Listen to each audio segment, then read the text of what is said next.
রমাদান হচ্ছে উদারতার মাস, এই ঈদ হচ্ছে উদারতার ঈদ। ঈদের মৌসুম আসলে আমরা দান খয়রাত করি, আমাদের যার পাড়া প্রতিবেশী যারা অসহায় আছে তাদেরকে আমরা ঈদের যে সমস্ত খাবার আছে সেই খাবার দেই, বস্ত্র দেই, পোশাক আশাক দেই। এগুলোর মাধ্যমে একে অপরের প্রতি উদারতা দেখায়, সহানুভূতি দেখায়। আর এই সহানুভূতি আল্লাহ তাআলার কাছে সবচেয়ে বেশি প্রিয়। রাসূলুল্লাহ সাল্লাল্লাহু আলাইহি ওয়াসাল্লাম বলেছেন, তুমি যদি কোনো মানুষকে বিপদ অবস্থায় দেখো, দুরবস্থায় দেখো, অভাব অবস্থায় দেখো, তোমার কিছু করার সমর্থ থাকা সত্ত্বেও যদি তুমি না করো, তাহলে তুমি আর যাই হও, তুমি আল্লাহ তাআলার কাছে একজন মুমিন হিসেবে কবুল হবে না।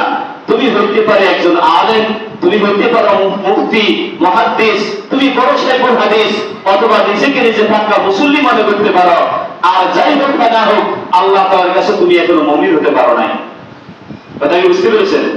তাহলে আমরা আমাদের পাড়া প্রতিবেশীদেরকে যদি ঈদের সময় দুস্থ অবস্থায় দেখি, অভাবগ্রস্ত দেখি, অথচ আমি চাইলে তার অভাব দূর করতে পারি, তাকে একটা উপকার করতে পারি, এটা সামর্থ্য থাকা সত্ত্বেও যদি আমরা তাদের প্রতি উদারতা না দেখাই, সহানুভূতি না দেখাই, তাহলে আর যাই হোক আমি মুমিন হতে পারি নাই। প্রিয় ভাইরা,